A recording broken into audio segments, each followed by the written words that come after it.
Hello everyone, this is Nilesh Kumar Gupta and you are watching NG Physics classes. पिछले term पे मैंने आप लोगों को फोटोन नेचर ऑफ लाइट पढ़ाया था. मैंने डी ब्रॉगली पढ़ाया था आपको. डी ब्रॉगली वेवलेंथ आप लोगों ने निकाली थी. Lambda is equal to happy h upon p. Scene clear है? एच यहाँ पर प्लैंक कांस्टेंट हुआ करता था और पी मोमेंटम हुआ करता था. अगर आपको याद हो तो याद है या नहीं है? यहाँ तक हमको सारी कथाएं क्लियर है. आगे बढ़ते हैं. अगर ये बात आपको क्लियर है तो अगली बात पे आता हूं. ध्यान से सुनेंगे सभी लोग. अच्छा, मुझे एक बात बता सकते हो, ये वर्क फंक्शन का फॉर्मूला क्या होता है? फाई बराबर एच न्यू जीरो. फाई बराबर एच न्यू जीरो. सही बोल रहा हूं? इसमें एच क्या होता था? प्लैंक कांस्टेंट की वैल्यू कितनी होती है? समझ गया. 6.62 into 10 to the power minus 34 joule into second. Scene clear है सभी को? आगे बढ़ जाऊं? आगे बढ़ रहा हूं. आज जितने भी क्वेश्चंस हैं सारे इंपॉर्टेंट क्वेश्चंस हैं, तो अच्छे से देखेंगे हम लोग. क्लियर? सीधे सीधे नंबर्स हैं ये, मान लीजिए एग्जाम के लिए आपके लिए. Minimum amount of energy which is required to emit the electron from the metallic surface is called work function. ऐसा हम लोग जानते हैं सभी लोग. अगर आप लोग ये सब बातें जानते हैं तो फिर मैं कम टू द पॉइंट आता हूं. क्लियर? क्वेश्चन कौन सा करा रहा हूं ये मैं बाद में बताऊंगा. पहले हम देखते चलते हैं. Ready everyone?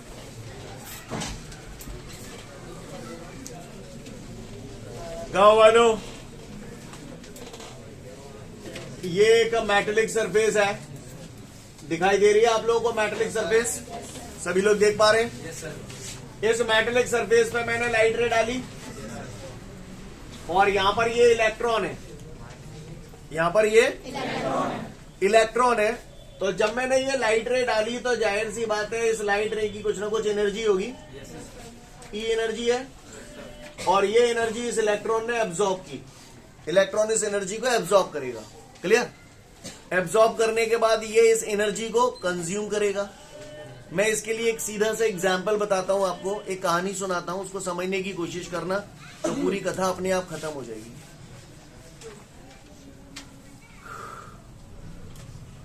मैंने आपको बोला कि भैया जिस बेस पे आप लोग बैठे हैं उस बेस के नीचे हीरे दबे हुए हैं. ऐसा मैंने आपको बता दिया. आपने सुन लिया. सुनने के बाद आप सब लोग अपने अपने घर निकल लिए. अचानक एक बंदा आधी रात को आ गया यहां पर. कुदाला फावड़ी वगैरह जो भी लगता है वो सब ले लिवा के आ गया. ये हीरा दबा हुआ है. वो जब आया तो सबसे पहले वो अपनी एनर्जी कंज्यूम करेगा. उसकी बॉडी के अंदर जितनी भी एनर्जी होगी, उसकी बॉडी के अंदर मैंने मान लिया एनर्जी ई है. अब वो इस एनर्जी को कंज्यूम करेगा. कंज्यूम काय में करेगा? सबसे पहले हीरा जो दबा हुआ है उसे अंदर से लेके सरफेस तक लाएगा, यानी बाहर तक निकालेगा. गड्ढे में जो दबा हुआ है उसे बाहर तक निकालेगा. उसके बाद जैसे हीरा उसके हाथ में आ जाएगा, नाचेगा, निहारेगा, उसको भाग जाएगा. और जब वो भगेगा तो उसके अंदर कौन सी एनर्जी होगी? Kinetic energy. काइनेटिक एनर्जी कम होगी या भयंकर भरभरा के होगी? भयंकर भरभरा के होगी. तो ये भजेगा और भजेगा तो जाके अंदर कौन सी एनर्जी है? और ये मैक्सिमम काइनेटिक एनर्जी है. मेरा कहने का तात्पर्य ये है. अच्छा, यहां से जो एनर्जी दे रहा हूं वो एनर्जी दो पार्ट में खर्च हो रही है. एक तो इलेक्ट्रॉन जो अंदर दबा हुआ है उसे यहां से लेके सरफेस तक लाने में, और बची कुची एनर्जी काइनेटिक एनर्जी प्रोवाइड करने में. सही बोल रहा हूं? ये वो मिनिमम अमाउंट ऑफ एनर्जी है जो इलेक्ट्रॉन एमिट करने के लिए जरूरी होती है, जिसको आप लोग क्या बोलते हो? Work function. तो यहां पर आप जो एनर्जी दे रहे हो, ये जो आप एनर्जी दे रहे हो, ये एनर्जी दो पार्ट में खर्च हो रही है. सबसे पहले इलेक्ट्रॉन को मेटेलिक सरफेस के अंदर से लेके सरफेस तक लाने में. इलेक्ट्रॉन जो मेटल के अंदर है उस इलेक्ट्रॉन को अंदर से सरफेस तक लाने में जो वर्क डन होता है उसे आप बोलते हो वर्क फंक्शन, यानी कि phi. The minimum amount of energy which is required to emit the electron from the metallic surface is known as work function. इसके बाद बची कुछ एनर्जी आपने काइनेटिक एनर्जी में खत्म कर दी. स्टेप समझ में आ गया आपको? This step is known as Einstein photoelectric equation. क्या बोलते हैं इसे? आइंस्टाइन ने मास एनर्जी इक्वेशन दी थी, वो तो E बराबर mc स्क्वायर. आप लोग जानते ही हो, बचपन में पढ़े हो. इसको बोलते हैं Einstein photoelectric equation. Einstein photoelectric equation. उसने ये बताया कि जब मेटेलिक सरफेस पे लाइट रे डाली जा रही है तो ये जो एनर्जी आप इसे दे रहे हो वो एनर्जी दो पार्ट में कंज्यूम हो रही है। एक तो वर्क फंक्शन में, वर्क फंक्शन बोले तो इलेक्ट्रॉन को अंदर से लेकर सरफेस तक लाने में कंज्यूम हो रही है, और फिर उसके बाद उसे काइनेटिक एनर्जी प्रोवाइड कराने में कंज्यूम हो रही है। कहानी समझ में आ गई? तो खेल खत्म हो गया। ये derivation, this is known as Einstein photoelectric equation. अब ये इक्वेशन आ गई, अब आगे आप ही कर सकते हो, आप लोग स्वयं पढ़े लिखे बच्चा हो। E बराबर एच न्यू, I बराबर h nu 0 plus kinetic energy maximum तो half m v maximum square. आपको बुरा तो नहीं लगा ये मैंने लिख दिया? तो का हुए को परेशानी? H nu minus h nu 0 is equal to half m v maximum square. Maximum की जगह एम लिख दिया मैंने केवल। सीन क्लियर है? एच कॉमन आ जाएगा तो अंदर बच जाएगा nu minus nu, nu 0 is equal to half m v maximum square. Step समझ में आ रहे हैं आपको? क्लियर है यारो? बचपन में मैंने सुना था nu is equal to c upon lambda. Nu is equal to, तो न्यू की जगह अगर मैं यहाँ सी अपॉन लैम्डा रखूंगा तो ये c upon lambda, nu 0 c upon lambda 0। Scene clear है सभी को? Is equal to half m v maximum square. बोलो भैया, का हुए को परेशानी? जहां में का कॉमन आ रहा है, सी कॉमन आ जाएगा तो का बच जाएगी 1 upon lambda minus 1 upon lambda 0 is equal to half m v maximum square. बोलो भैया, और आगे बढ़ाना है तो और आगे बढ़ा दो। एच सी एलसीएम क्या आ जाएगा? लैम्डा लैम्डा 0, ऊपर क्या बच जाएगा? लैम्डा 0 माइनस लैम्डा बराबर half m v maximum square. कहानी समझ में आई? वैसे तो रोल बट्टा यही खत्म हो गया। This is Einstein photoelectric equation. लेकिन कई बार ऐसे पूछ देता, prove that Einstein photoelectric equation is this, तो आपको यहां से यहां तक बढ़ाना पड़ेगा। या प्रूव दिस इक्वेशन, तो आपको यहां से यहां तक बढ़ाना पड़ेगा। जैसी इसकी रिक्वायरमेंट उसके अकॉर्डिंगली हमें बढ़ाना पड़ेगा। समझ में आ रही है बात? कई बार ये प्रूव करवा लेता है, कई बार ये प्रूव करवा लेता है, कई बार ये प्रूव करवा लेता है। तो जो प्रूव करवाए उस हिसाब से आप वहां तक बढ़ा दीजिए। I hope you understand. Scene clear है? का हुए को परेशानी? आइंस्टाइन फोटोइलेक्ट्रिक इक्वेशन अगर ये 2-3 नंबर में आ जाता है तो मेरे ख्याल से फ्री के नंबर है, ऐसा मुझे लगता है। क्लियर है? समझ गए? आपके नोट्सों में एक क्वेश्चन होगा आइंस्टाइन फोटोइलेक्ट्रिक इक्वेशन, निपटा दो फटाफट। आगे बढ़ते हैं। मैं उम्मीद करता हूं यहां तक आपको सारी बातें क्लियर होंगी। आइंस्टाइन फोटोइलेक्ट्रिक इक्वेशन अगर एग्जाम में प्रूव करने के लिए आगे तो आप लोग कर पाएंगे ना? आगे बढ़ते हैं। इसके बाद कुछ बातें और करते हैं हम लोग। मान के चलिए आप एक रूम में पढ़ रहे हैं और लाइट ऑन है, लेकिन आपको थोड़ा प्रॉपर क्लैरिटी नहीं आ रही, तो आप कहते हो सर ये ट्यूबलाइट चालू कर दो, जैसे सीएफएल चालू कर दो, चौकिया कर दो, बहुआ कर दो। क्लियर? ऐसा आप करवाते हो मुझसे? तो इसका मतलब कहीं ना कहीं आप इंटेंसिटी ऑफ लाइट बढ़वा रहे हो। नहीं यही बात है? 1 लट्टू की बजाय 2 लट्टू, 2 लट्टू की बजाय 4 लट्टू बढ़वा रहे हो। जाकर मतलब क्या करवा रहे हो? इंटेंसिटी ऑफ लाइट बढ़वा रहे हो। क्या बढ़वा रहे हो? हाँ, समझ गए? क्लियर? एक बल्ब की जगह 4 बल्ब लगा देना, इसका मतलब इंटेंसिटी ऑफ लाइट का बढ़ना। Hope you understand, getting my point everyone? अच्छी बात है। अगर आप लोग मेरी ये बात समझ रहे हैं, ठीक है, तो गौर से सुनिएगा।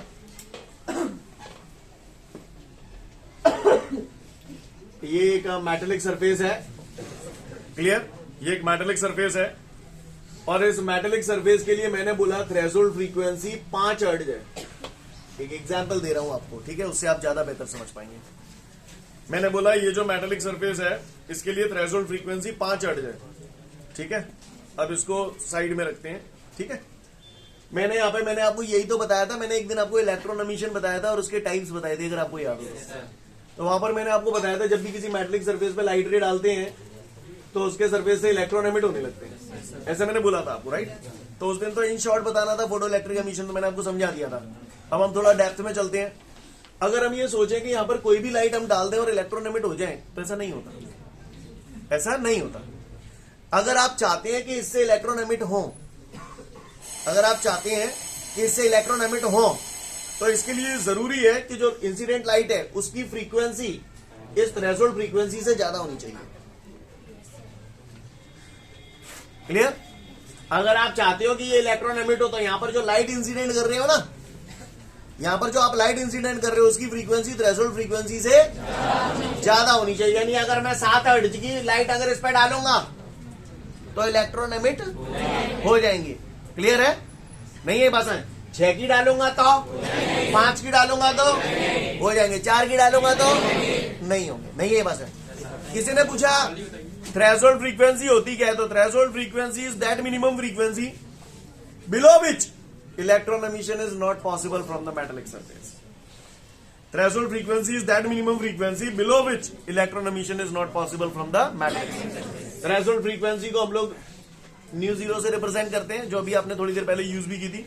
इसका formula nu zero is equal to c upon lambda zero. Nu zero threshold frequency है, लैम्डा जीरो यहां पर थ्रेशोल्ड वेवलेंथ है। फ्रीक्वेंसी और वेवलेंथ एक दूसरे के इनवर्सली प्रोपोर्शनल है। क्लियर? तो मैं अभी थ्रेशोल्ड फ्रीक्वेंसी की बात कर रहा हूं। Threshold frequency is that minimum frequency below which electron emission is not possible from the metallic surface. Scene clear है? बात समझ में आ रही है? जो भी पढ़ा रहा हूं कभी भी पूछ सकता हूं, इसलिए अलर्ट मोड में सुनना। तो किसी ने भी पूछ लिया अगर हमसे थ्रेशोल्ड फ्रीक्वेंसी क्या होती है, तो हम उसे बोलेंगे threshold frequency is that minimum frequency below which electron emission is not possible from the metallic surface. सुनिएगा, मैंने बोला इस मेटालिक सरफेस की थ्रेशोल्ड फ्रीक्वेंसी 5 हर्ट्ज है। अब अगर मान के चलिए मैं 4 हर्ट्ज की लाइट इस पर डालू, इलेक्ट्रॉन एमिट होंगे? अगर मैं 4 हर्ट्ज की 2 लाइटें डाल दूं तो नहीं होंगी। 4 हर्ट्ज की अगर मैं 3 लाइटें डाल दूं तो मैं 4 हर्ट्ज की 3 लाइटें डाल रहा हूं, इसका मतलब मैं क्या कर रहा हूं? इंटेंसिटी बढ़ा रहा हूं। इंटेंसिटी बढ़ावे थे कछु नहीं हो, इंटेंसिटी बढ़ावे थे कछु नहीं हो। बस जो इंसिडेंट लाइट की फ्रीक्वेंसी है वो थ्रेशोल्ड फ्रीक्वेंसी से ज्यादा होनी चाहिए। तुम इंसिडेंट लाइट खूब बढ़ा जा रहे हो, लेकिन जो इंसिडेंट लाइट की फ्रीक्वेंसी है वो थ्रेशोल्ड फ्रीक्वेंसी से ज्यादा आतनान है, तो तुम कितने भी इंटेंसिटी बढ़ा दो, इलेक्ट्रॉन एमिट नहीं है। बस किसी ने पूछा व्हाट इज थ्रेशोल्ड फ्रीक्वेंसी, तो threshold frequency is that minimum frequency below which electron emission is not possible from the metallic surface whatever may be the intensity of incident light. जो आगे line बोली समझ में आई? क्लियर?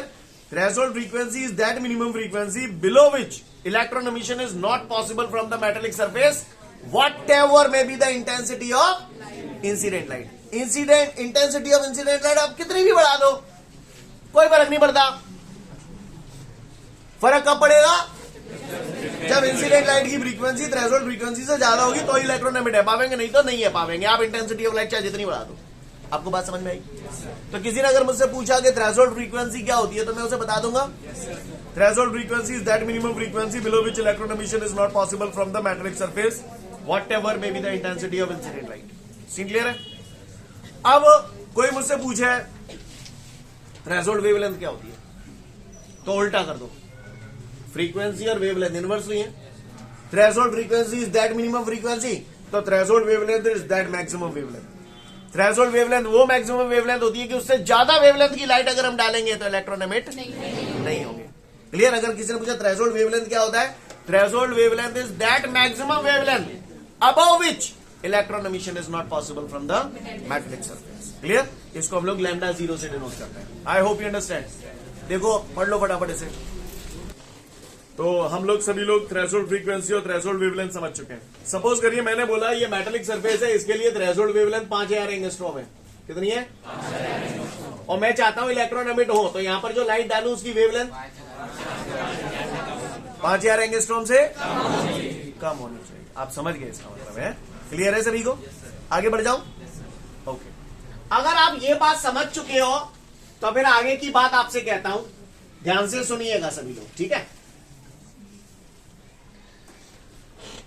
अगर बात समझ में आ गई है तो ध्यान से सुनिएगा। वही कहानी है, सब कुछ सेम टू यू है, वही का वही चल रहा है, कुछ अलग नहीं है। ये मेटालिक सरफेस है, ठीक है?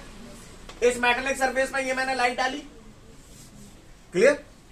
इस लाइट की फ्रीक्वेंसी कुछ ना कुछ होनी चाहिए, आप ही बता दो। इस मेटालिक सरफेस से इलेक्ट्रॉन का एमिशन कब पॉसिबल है? ये न्यू जीरो है, इनके बीच में क्या रिलेशन होना चाहिए?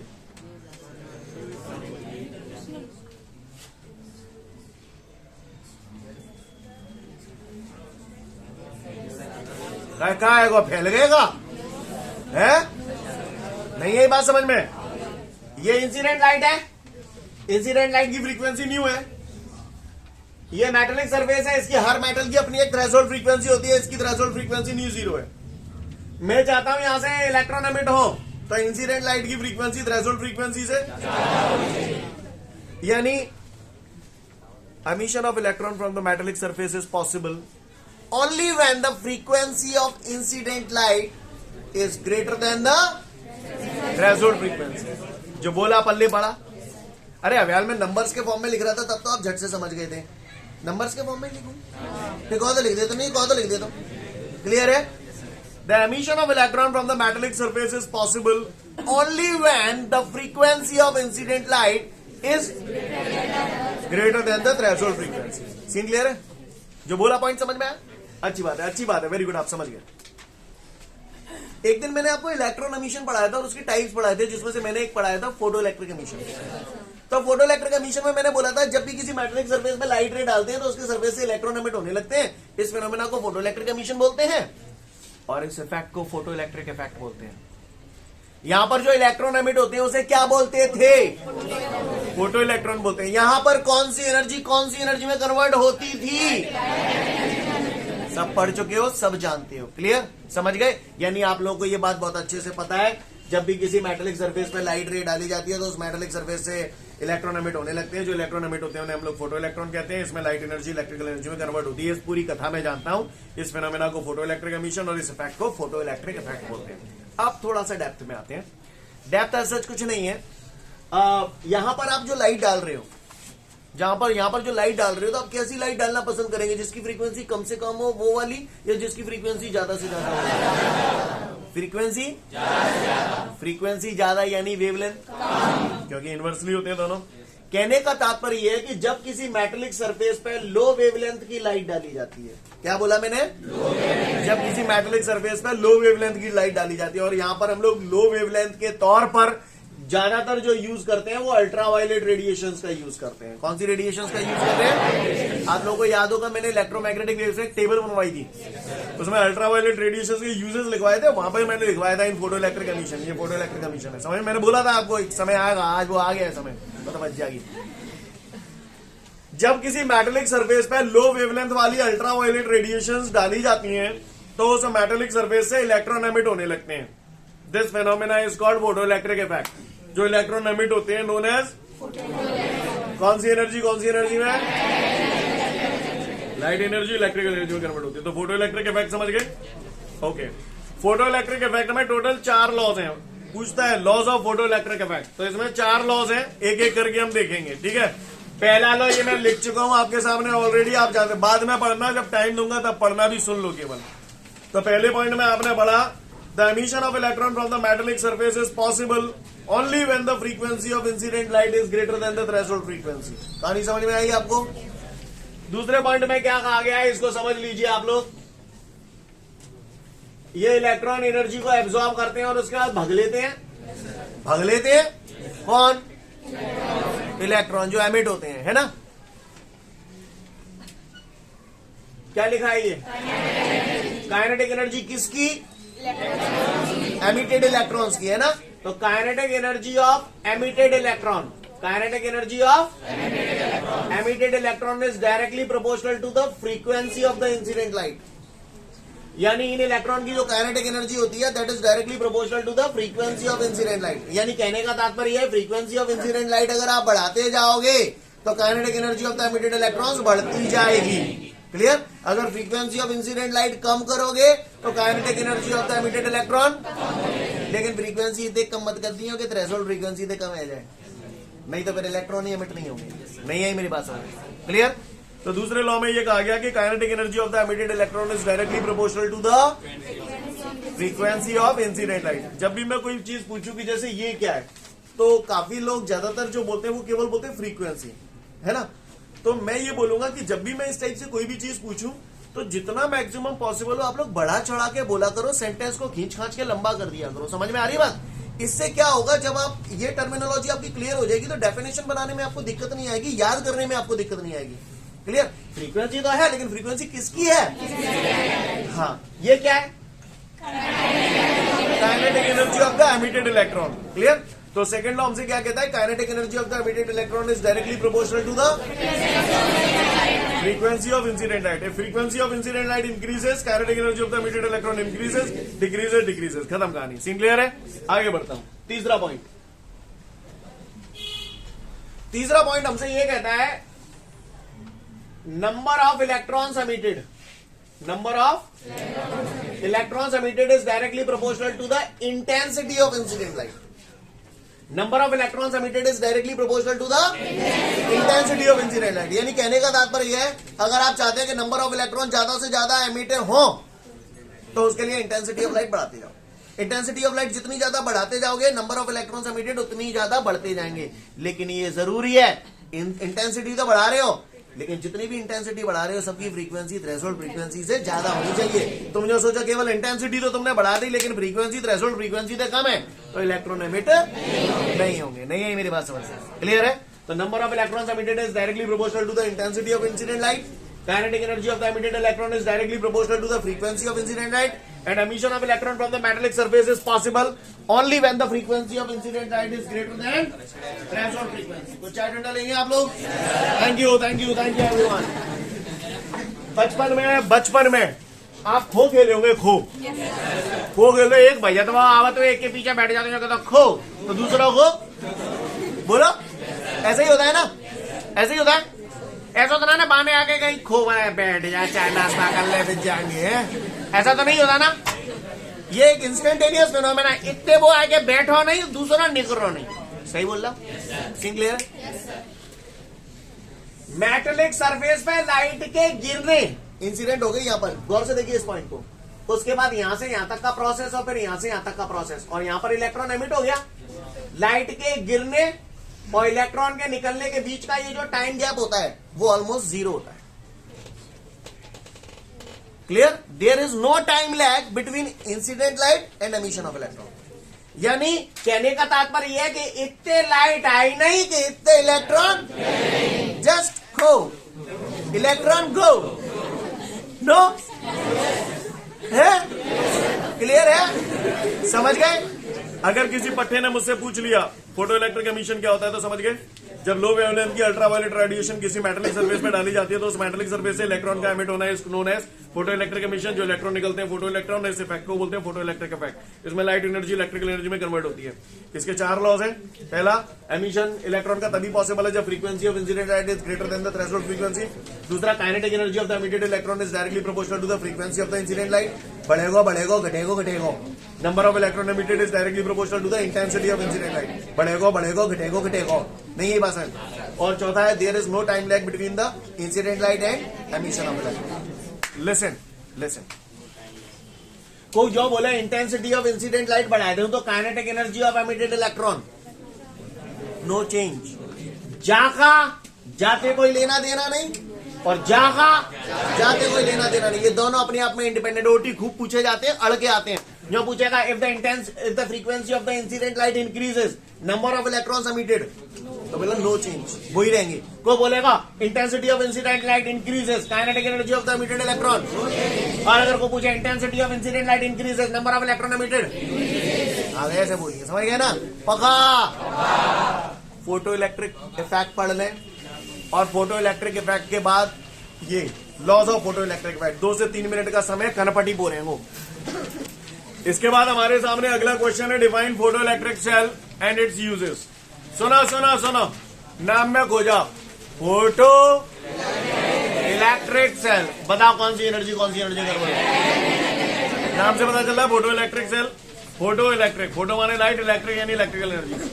फोटो इलेक्ट्रिक सेल एक ऐसा डिवाइस है जिसके जरिए हम लोग लाइट एनर्जी को इलेक्ट्रिकल एनर्जी में कन्वर्ट कर सकते हैं. कहानी समझ में आ गई? किसी ने पूछ लिया फोटो इलेक्ट्रिक सेल क्या होता है, तो मन मत दोगे बातों, कहोगे बातें.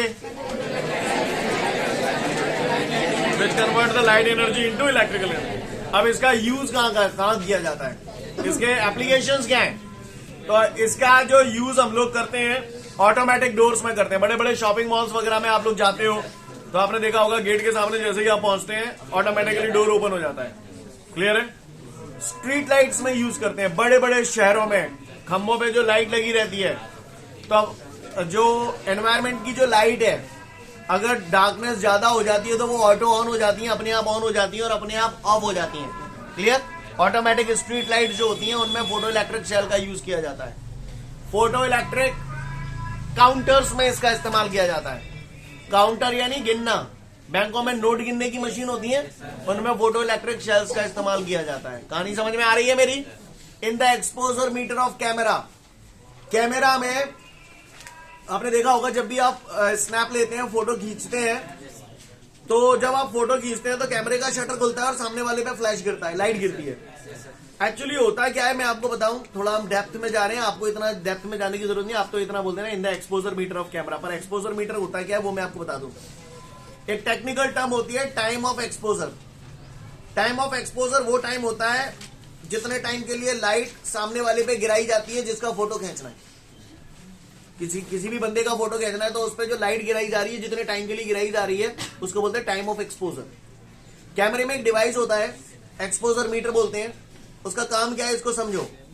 जैसे किसी जगह अंधेरा है और वहां पर मुझे किसी बंदे का फोटो खींचना है, तो ये जो ऑटोमेटिक डिवाइस होता है, इसमें फोटो इलेक्ट्रिक सेल का इस्तेमाल किया जाता है। ये ऑटोमेटिक डिवाइस क्या करता है, कैमरे के शटर को ज्यादा टाइम के लिए खोलता है, क्योंकि बंदा अंधेरे में खड़ा हुआ है तो वहां पर उसे ज्यादा लाइट की रिक्वायरमेंट है, तो वो ज्यादा टाइम के लिए शटर खुलेगा।